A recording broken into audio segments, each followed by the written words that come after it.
this. Of course, there is no real rule or restriction in terms of what we can really wish for, actually.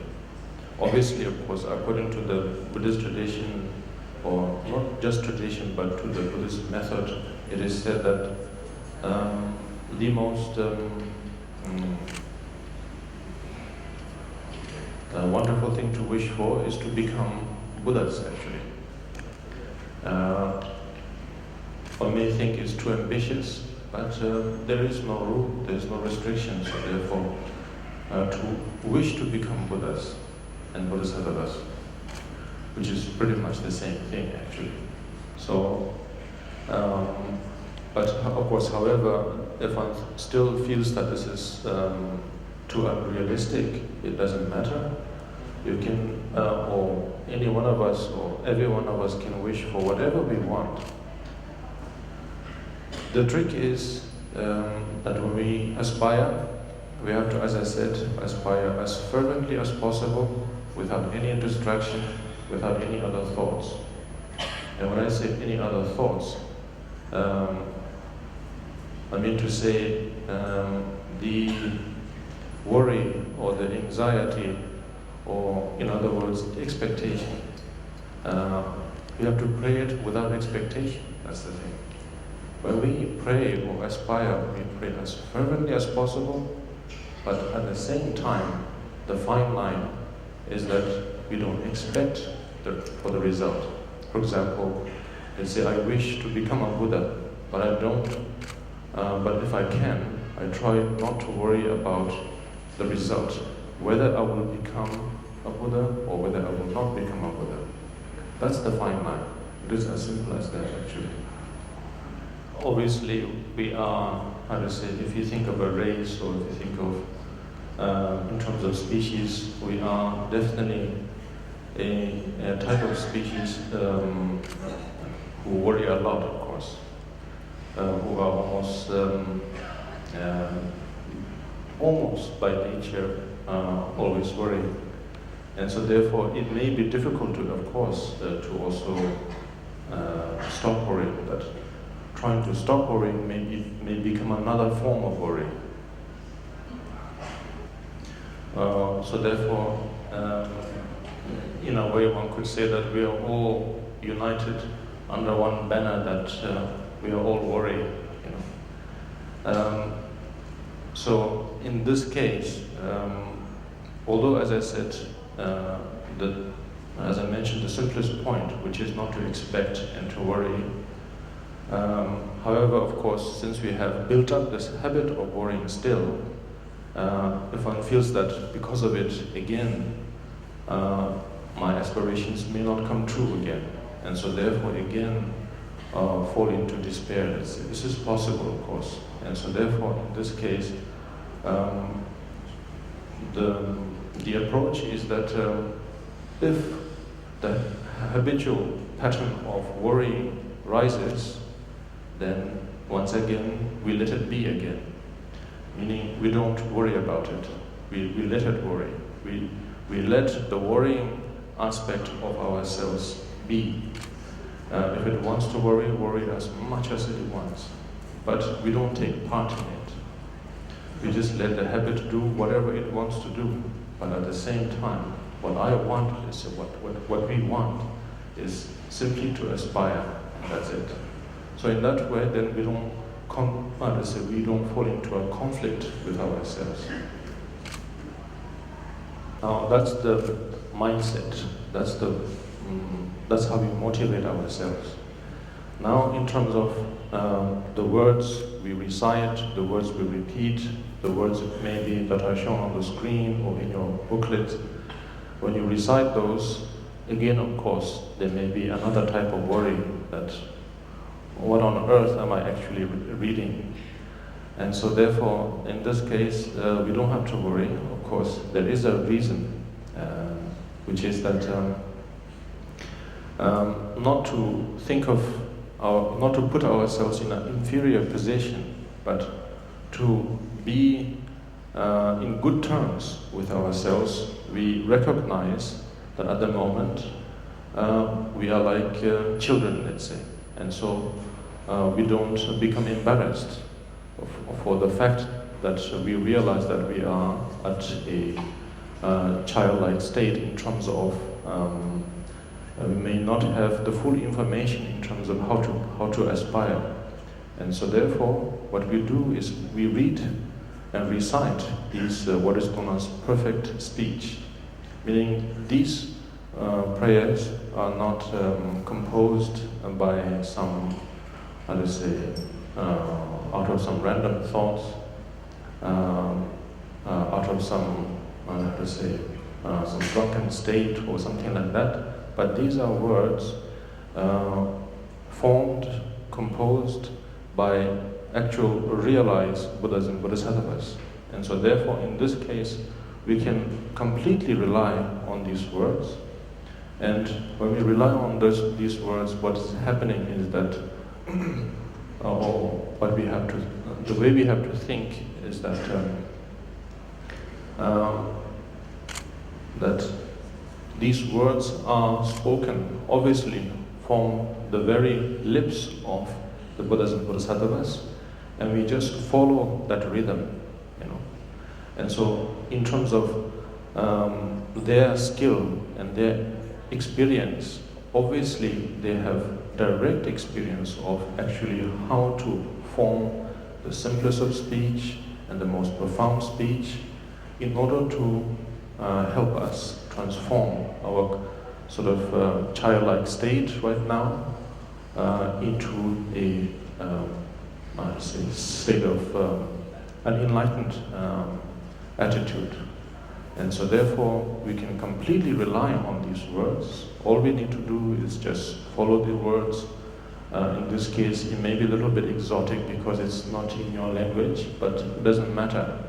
The words are carefully composed, carefully examined over and over again throughout centuries, just to make sure that each of these words are never contaminated by any other, random thoughts.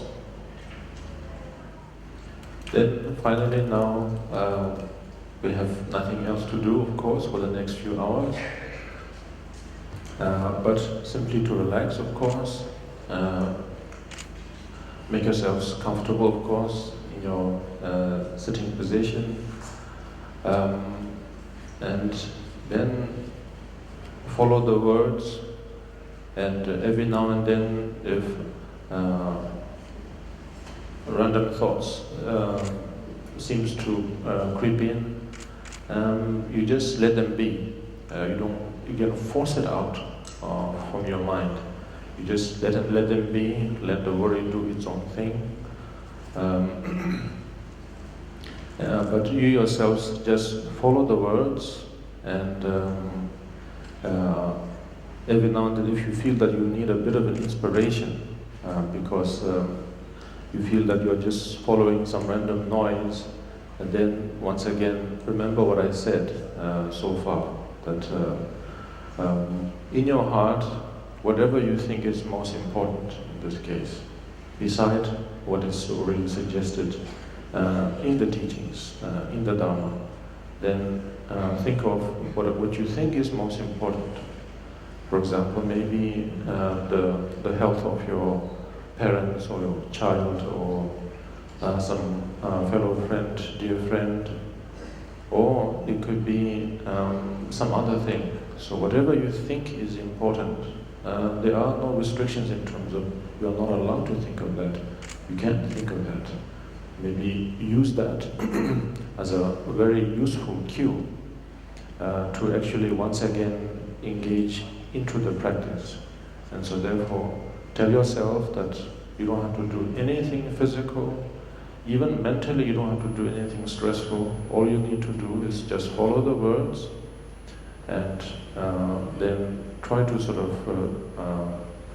vacate yourself or free yourself, or as I said yesterday, think of yourself being in some form of holiday, you know, where you don't have to think about the bills, you don't have to think about the rent, You don't have to think about the electricity, the traffic, the schedules for the next few hours. You have complete control and freedom for the next 3 hours. So, in that manner, then I would like all of you to join me in this prayer. I'm sure all of the regulars who will come here, who are under the guidance of Venerable Thaye, and I'm sure you'll have good experience in terms of how to stay calm, composed, relaxed when you're praying. So use all of those experience here, and I will pray.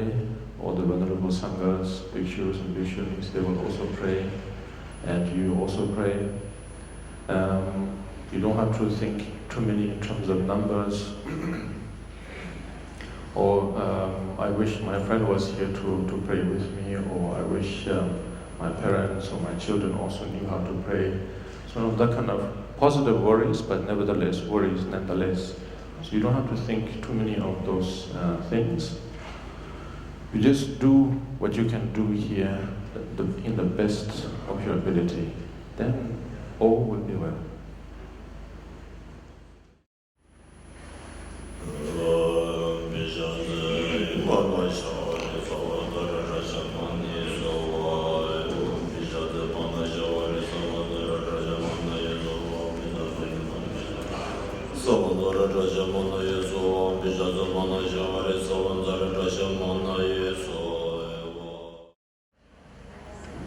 And now, of course, we are just taking just a short breather in terms of having some, if you have water, to replenish yourselves. But I just wanted to take this opportunity to once again stress on the aspiration aspect. And the point that I wanted to stress on in terms of aspiring is the part where normally when we expect, expectations are of course very much a natural part of our everyday human trait, let's say. We do enjoy to a certain degree when we expect, and according to our expectations, things come seemingly according to plan.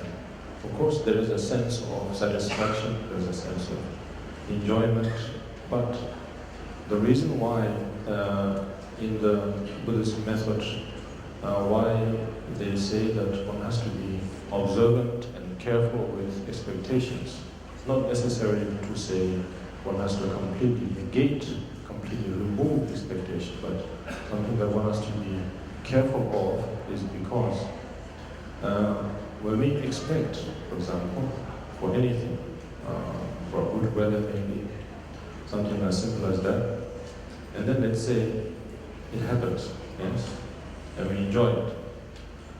But then, if this goes unchecked, this feeling, then it can actually become a very powerful addiction.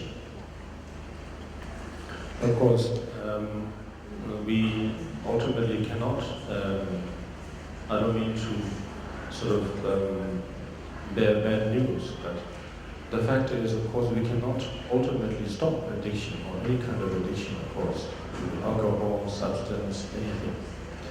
But we can talk about it, and by reflecting on it, by discussing on it, then we are, of course, no matter how, as I said, childlike we are, childlike. Nevertheless, we are at the same time also mature enough in terms of what we want.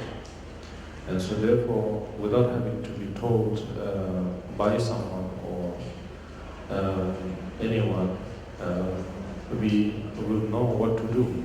So therefore, it's the same case here.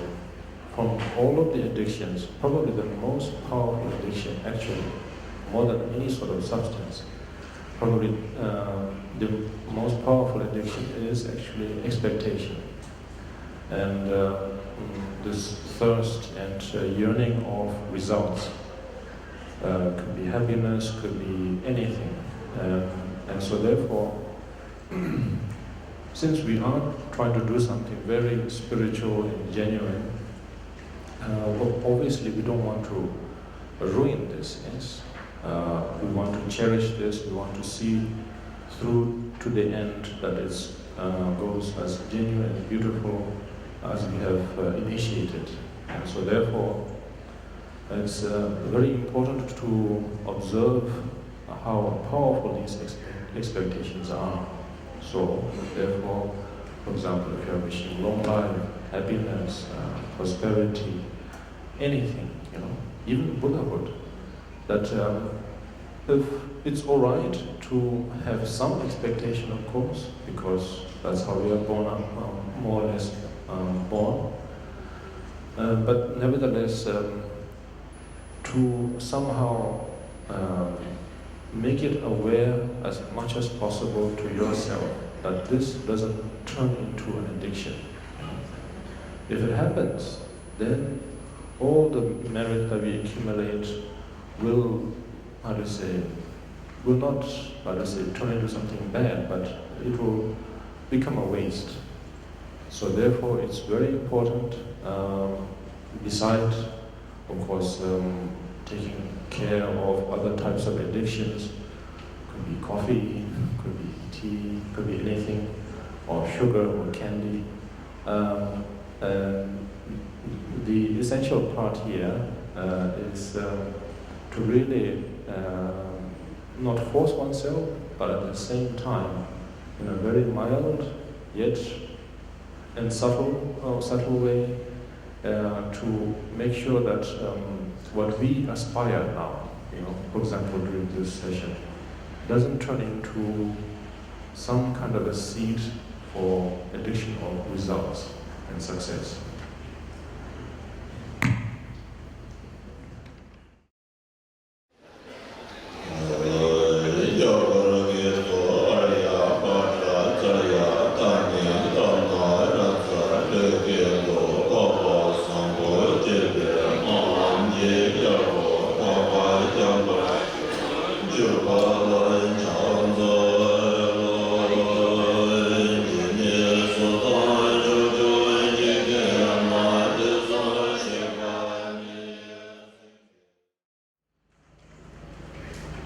The Panidana, the Malam for this session is complete, and through this recitation, through our collective effort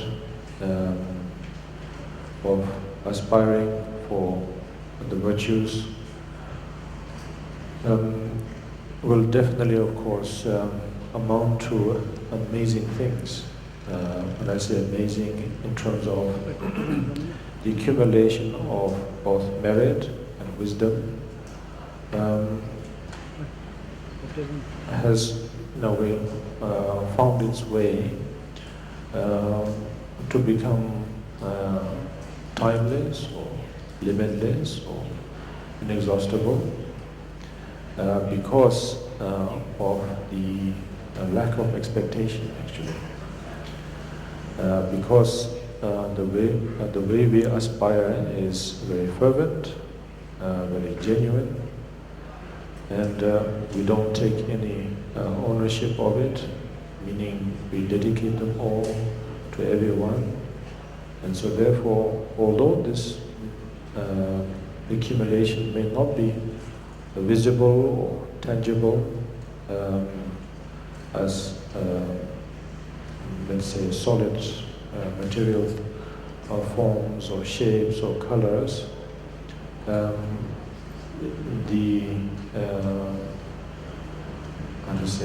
weight and the quality of the merit is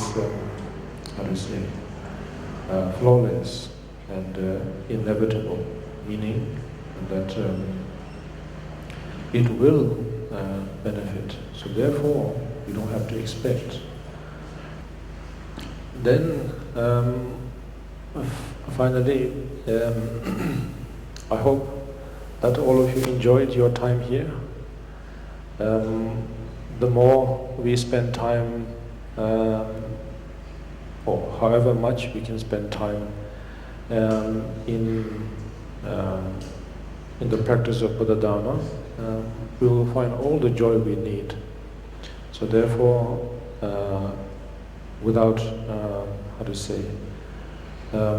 having to burden yourself with too many goals or targets or objectives, just by telling yourself that whenever you practice, you're actually doing it not with a sense of urgency, with a sense of mission, but you're just taking time out for yourself to simply actually relax and enjoy.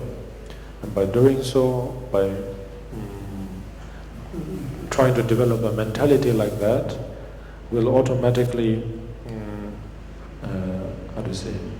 make yourself look forward to finding that time, and rather than seeing it as a sort of a daily routine that you have to accomplish, sort of thing, that you have to it's supposed to be healthy for you, but at the same time you don't have time. It's like saying you must not forget to take medicine, you must go to the gym. You know that it's good for you, but at the same time you know it's stressful. So the point of practicing the Buddha Dharma is not in any way to give ourselves pressure. It's supposed to be something enjoyable, so that's how it should be. And if we are able to motivate ourselves in that manner, then automatically that kind of, as we say, vibe or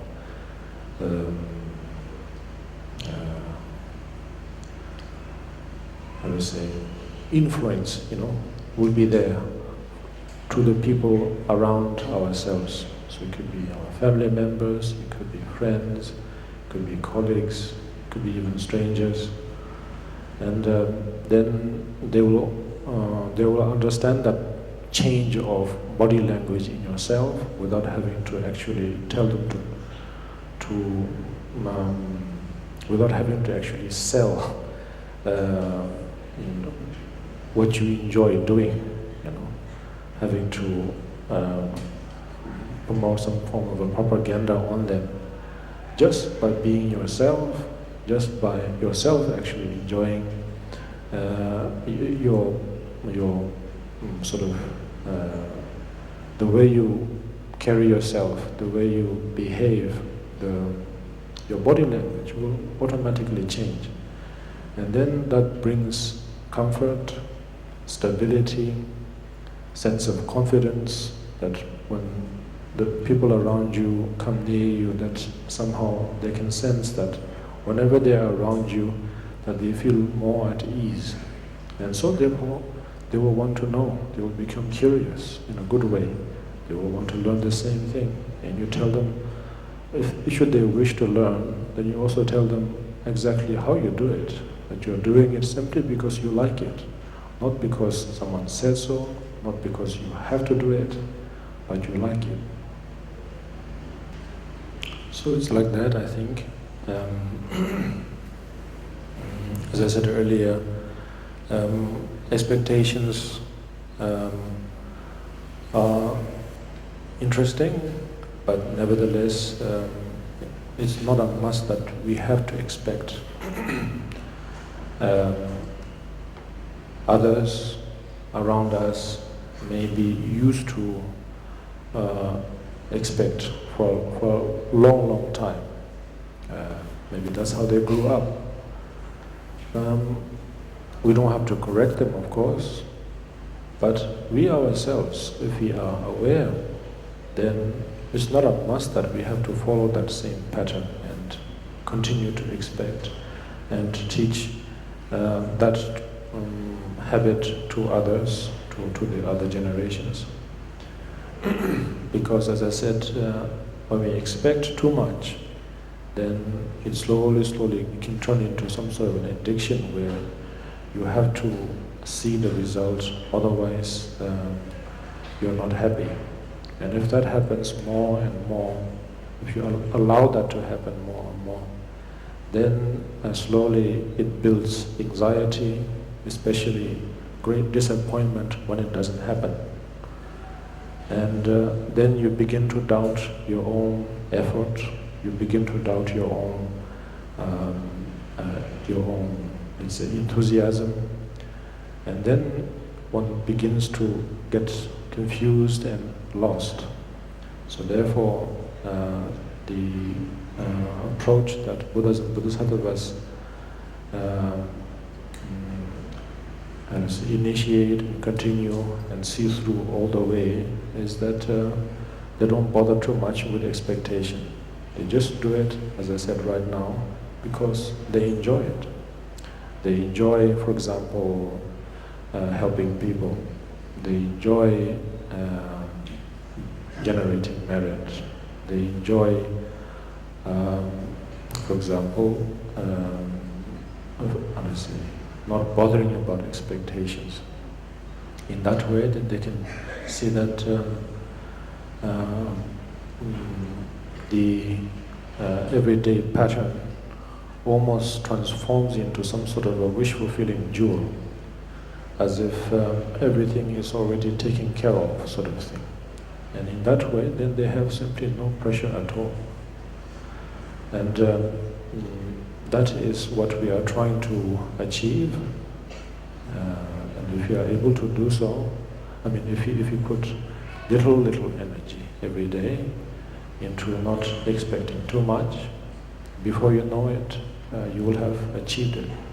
For just sheer enjoyment, of course, one can expect. There's nothing wrong with it. For example, if one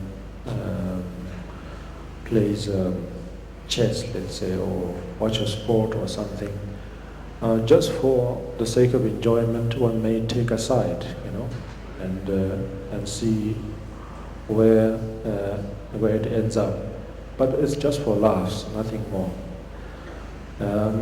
Whereas when one takes it too seriously, especially this habit of taking serious in expecting is something that often happens, of course, when one sees that either superstitiously that if one prepares enough and work hard enough, put enough effort, and then, of course, all the way expecting as much as one can, then from time to time one can see that it looks like as if there are results. And so therefore, that kind of mindset will slowly, as I said, turns into addiction, and it creates actually way more disturbance within ourselves, almost like a war, let's say, a very silent one, but nevertheless very destructive. And so therefore, often when we initially learn to let go of expectations,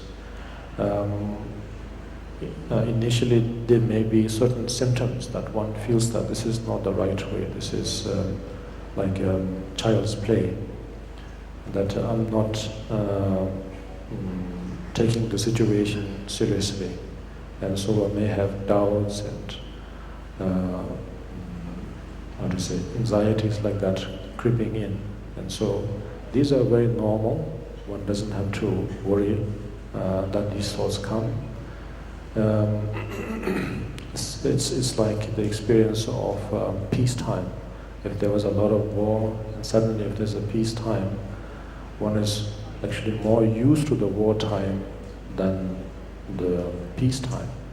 And so, like with most individuals who have gone to war, in actual war, when they have peacetime, they don't know what to do with it.